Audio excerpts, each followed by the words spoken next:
பன்னீர் ரோஜா நல்லா முளந்துருச்சு, உதிர ஆரம்பிச்சிருச்சு. இதை பறிச்சிடலாம். இதை பறிச்சுட்டு இப்போ ரோஜா பூ போட போகிறேன். வாங்க. ரோஜா பூ காலையில் எழுந்தோடனே நார்மலாக காஃபி தானே குடிப்போம், அதுக்கு பதிலாக இன்றைக்கி இதை ட்ரை பண்ண போகிறேன். காலங்காத்தால் என் மயன் இன்னொன்று பிச்சுட்டான். ஏற்கனவே பிச்சு வச்சுருக்கானே எங்க, இந்த மட்டும் இன்னும் நல்லா கூட மலரல, அதுக்குள்ளே பிச்சுட்டான். அதனால் இதை வச்சு இப்போ ரோஜா பூ பண்ணிடலாமா? அதில் இதை வாஷ் பண்ணிக்கலாம். வாஷ் பண்ணிட்டேன். அழகாக இருக்குது. தண்ணி ஏற்கனவே சுட வச்சு வச்சுருக்கேன். அதில் அப்படியே போட வேண்டியது தான். நல்லா ஜலபலான்னு குறிக்குது. லைட்டாக ஒன்று வச்சு கிண்டி விடுவோம்.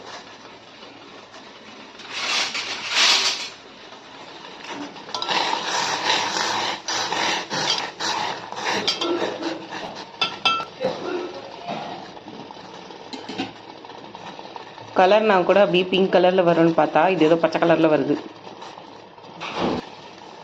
அவ்வளோதான். எல்லாத்தையும் வடித்து ஊற்றி தேனை ஊற்றி கொடுக்க வேண்டியது தான்.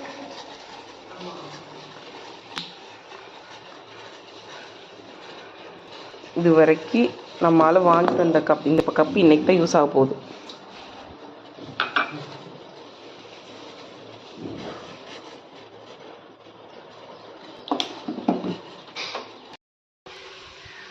Cheers.